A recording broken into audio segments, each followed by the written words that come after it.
Bonjour, ici Andrew McInerney, directeur artistique du Studio de musique ancienne de Montréal. Il me fait plaisir de vous présenter les entretiens pré-concerts de notre saison spéciale 45e anniversaire. Bonjour, ici François Filiatro, conseiller musical du Studio de musique ancienne depuis quelques décennies déjà. Bonjour, je m'appelle Mario Paquette, animateur retraité de Radio-Canada, animateur bénévole à Radio-VM, conférencier également. C'est un grand bonheur d'être avec toi, François, aujourd'hui.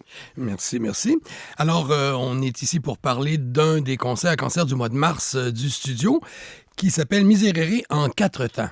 Pourquoi? Voilà. Alors, nous avons, en comité artistique, émis l'idée de reprendre le Miserere d'Allegri, qui est une œuvre extrêmement populaire, qui était très populaire en son temps, mais aujourd'hui aussi. Et je pense que le studio a dû le chanter, ça fait au moins une quinzaine d'années, ça fait déjà très longtemps. Mais nous allons bien sûr en donner, disons-le tout de suite, une version musicalement informée, c'est-à-dire que comme vous savez, cette pièce est construite, c'est toujours les mêmes 3 séquences de musique avec des textes différents. C'est une œuvre quand même assez simple. Et une de ces séquences musicales, il y a des vocalises, il y a une vocalise. Mais ce qu'on entend ordinairement, c'est toujours la même vocalise qui a été fixée dans une certaine mesure, si on veut, au début du 19e siècle. Mais à l'époque, elle était improvisée, cette vocalise, ou ces vocalises étaient improvisées par les castrats de la chapelle pontificale, puisque Allegri l'a écrit pour la chapelle pontificale. Ouais. Et on va essayer de faire une version musicalement informée, c'est-à-dire de recréer ce genre d'improvisation différente à chaque fois. François, puisqu'on parle de ce Miserere, il y a toujours la fameuse anecdote autour de Mozart. Mozart qui aurait retranscrit, qui est à Rome à 14 ans et qui va assister à 2 reprises parce qu'on était menacé d'être excommunié si on sortait cette fameuse partition. L'Église voulait s'en garder l'exclusivité. Ce qui donne un peu l'aura autour de ce Miserere, c'est que, premièrement, il était interdit. Il fallait se rendre à la chapelle Sixtine pour l'entendre. Et à cause des ornements qui étaient différents à chaque fois, on disait que c'est une musique céleste, etc. Comme il y a un témoignage, par exemple, de Mme Vigée-Lebrun à la fin du 18e siècle, c'était vraiment extraordinaire. Ça a contribué, bien sûr, à l'aura qu'il y a autour. Mais c'est une très belle œuvre. Mais c'est une œuvre simple. Je ne veux pas diminuer le mérite de Mozart, mais quand vous entendez 5-6 fois la même séquence, c'est homophone aussi. Il n'y a pas de polyphonie complexe. Mozart n'aurait pas pu retranscrire de mémoire le Miserere de Josquin des Prés, par exemple. Non, probablement. Mais j'aurais pas été capable de faire celui d'Allegri, moi non plus. Bon, mais disons que c'est quand même une œuvre simple, très touchante et très belle, mais on s'est dit en comité artistique, avec quoi présenter cette œuvre qui dure environ 14-15 minutes? Alors, on a eu l'idée de mettre 3 autres Miserere. Donc, autrement dit, un concert, habituellement, c'est le même style, la même époque, sur des textes différents, mais là, on a le même texte, mais on a 4 moments différents. 4 époques différentes. Oui, mais avant d'aller plus loin dans les œuvres musicales, dites-nous, Mario, d'où vient ce texte de Miserere? Le Miserere, c'est un psaume, François. Alors, ici, il y a des gens qui ne savent pas c'est quoi le livre des psaumes. C'est un livre de louanges qui fait partie, n'est-ce pas, de la Bible hébraïque que les chrétiens vont reprendre. Il y en a 150. La tradition les attribue au fameux roi David, figure du sage par excellence, qui en aurait, semble-t-il, composé près de 73. Et ces psaumes, on les a divisés en différentes catégories. Il y a des hymnes de louanges, il y a des actions de grâce, des remerciements à Dieu, des supplications. Et notre Miserere, c'est le psaume 51 et prend pitié en latin. Alors, il aurait été écrit par le roi David qui s'était approprié, n'est-ce pas, Bethsabée, la femme d'Uri le Hittite, qui était général de son armée, tombe en amour donc avec Bethsabée. Il va faire tuer Uri, il va le faire placer devant ses armées. Puis, alors, repentance après, mais mon Dieu, qu'est-ce que j'ai fait? Et c'est ça, le Miserere, finalement. Alors, les psaumes pénitentiels, il y en a 7 dans la Bible. Il y a le psaume 6, le 32, le 38, le 102, le 130 et le 143. Et c'est peut-être intéressant de dire, François, que les psaumes, à la différence de tous les autres livres de la Bible, se présentent non pas comme la parole de Dieu qui est adressée à lui-même, mais comme les paroles données aux hommes pour qu'ils s'adressent à Dieu. Alors, il y a vraiment un renversement dans tout ça. Et ce psaume, il est vraiment singulier parce qu'il y a la repentance, mais il y a aussi la partie louange qui est quand même importante là-dedans, et on va le voir dans Charpentier. Charpentier, il y a des moments qui sont très, très intenses, très intériorisés, mais il y en a d'autres, par contre, où on voit la grâce, la miséricorde de Dieu. Vous dévoilez déjà le programme du concert. Bon, mais est-ce qu'il est lié à des liturgies spécifiques, obsèques, Semaine Sainte, ou quand le chante-t-on? François, avant l'an 800, les psaumes de pénitence faisaient partie de l'office des morts, donc qui complétaient les vigiles qui précédaient l'enterrement du défunt. On va utiliser le Miserere aussi pendant les jours saints, mercredi saint, jeudi saint, vendredi saint, donc dans les fameux offices de ténèbres. Et le rite tridentin qui a eu cours jusqu'à Vatican II, le Miserere était chanté dans la procession funèbre quand le cercueil s'en allait à l'église. Et aujourd'hui, on le reprend dans la liturgie des heures, chaque vendredi, donc pour commémorer, n'est-ce pas, la passion du Seigneur. Mais François, est-ce qu'il y a beaucoup de mise en musique du Miserere? Bon, quand tu me parles de cet usage, probablement que c'est chanté le plus souvent en plein chant, bien sûr, parce que l'ordinaire de ces liturgies, c'est en plein chant. Mais il y a beaucoup de compositeurs qui ont fait ce qu'on appelle la musique figurée, c'est-à-dire des compositions nouvelles, surtout depuis le 15e siècle. Il y en a pour tous les formats. Il y en a des courts, il y en a des longs. Il y en a a cappella, évidemment, comme celui de Josquin-des-Prés.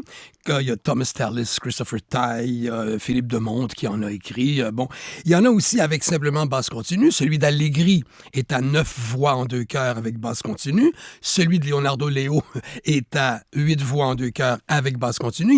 Il y en a un qui est une paraphrase en italien, celui de Benedetto Marcello, pour voix et basse continue.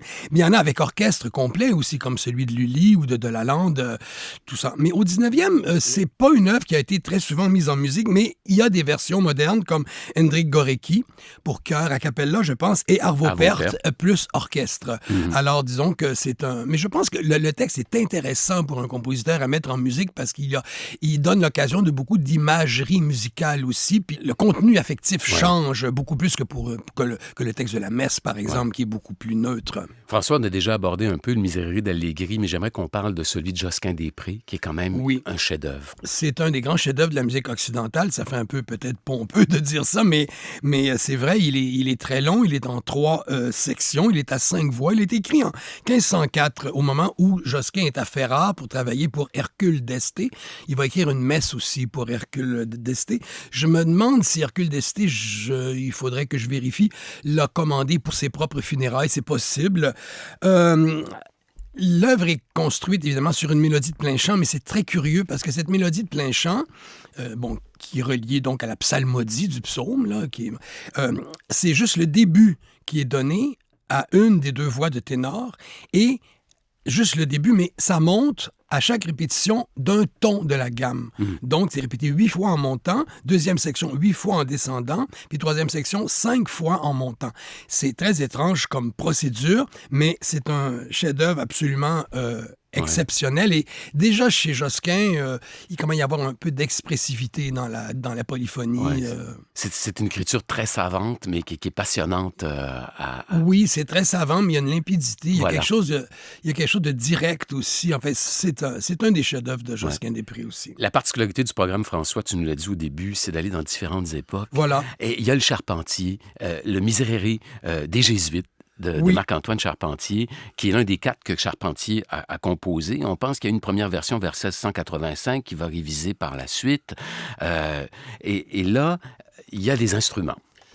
Oui, en fait, pourquoi des Jésuites? Parce qu'à l'époque, Charpentier demeurait chez la princesse de Guise, dans le Marais, à Paris, et tout près de l'église Saint-Louis, où la maison professe des Jésuites, pas loin, et la princesse était une femme extrêmement pieuse. Probablement que ce Miserere a été chanté dans la chapelle privée de la princesse, avec un petit ensemble, mais peut-être aussi à l'église Saint-Louis, peut-être, je dis ça comme ça, avec un ensemble plus considérable. Mais alors, ici, nous avons des voix solistes et des voix chorales qui sont entremêlées et vous avez 2 violons qui font des ritournelles avec la basse continue, des violons qui peuvent être remplacés, comme Charpentier le dit dans la partition, par 2 flûtes. Il ne faut pas oublier que les flûtes, à l'époque, ça symbolise, ce sont les instruments funèbres. Parce que la flûte représente le souffle qui sort de la flûte, c'est comme l'âme qui se détache du corps. Alors, c'est une espèce de... Les instruments ont toujours une connotation, une ou plusieurs connotations symboliques à l'époque, comme vous savez. Et ça, c'est une œuvre particulièrement belle aussi, très intense, raffinée et intense. Et il y a le Miserere de Leonardo Leo, qui lui est peut-être le plus récent. Oui, si on veut, du programme. 1739, oui, c'est ça. Oui, Leonardo Leo, compositeur napolitain, quand même moins connu, qui a été maître de chapelle à la Chapelle royale de Naples. Il a composé des opéras bouffes. C'était un grand contrapuntiste, mais il montre un peu la persistance de l'idée de la polyphonie ancienne jusqu'au 18e siècle. C'est très 18e par l'élan mélodique, bien sûr, mais il y a encore beaucoup de versets qui sont chantés en plein chant, et on sent qu'il a entendu le Miserere d'Allegri. Je suis sûr qu'il a sûrement dû l'entendre à la Chapelle Sixtine, parce qu'il y a quand même des rapprochements. Au début, il ressemble, mais plus on avance, plus il devient libre dans une certaine mesure, et plus il se détache du plein chant, où le plein chant est intégré dans la composition. Il y a une anecdote intéressante, parce que Wagner s'est retrouvé à Naples au 19e siècle. En 1880. Voilà, et il va entendre ce Miserere de Leonardo Leo. Il va même s'en inspirer pour les chœurs d'enfants de son opéra Parsifal. Ah bon, d'accord, mais je sais qu'il a dit que c'était une cathédrale ou un monument, et il avait beaucoup apprécié cette œuvre ancienne, disons, déjà, parce que les œuvres anciennes au 19e siècle, c'était quand même pas si apprécié que ça, en général. Puis que Wagner aime une œuvre comme ça de cette époque, voilà. Il y a quelque chose d'assez étonnant. Alors, le concert, pour résumer, d'abord, on va commencer par le Miserere de Josquin, qui est a cappella. Ensuite, nous allons faire celui de Léo. Ensuite, après la pause, celui d'Allegri. Et enfin, on va finir par celui de Charpentier avec les instruments. Ça devrait être un très beau concert. Je crois aussi.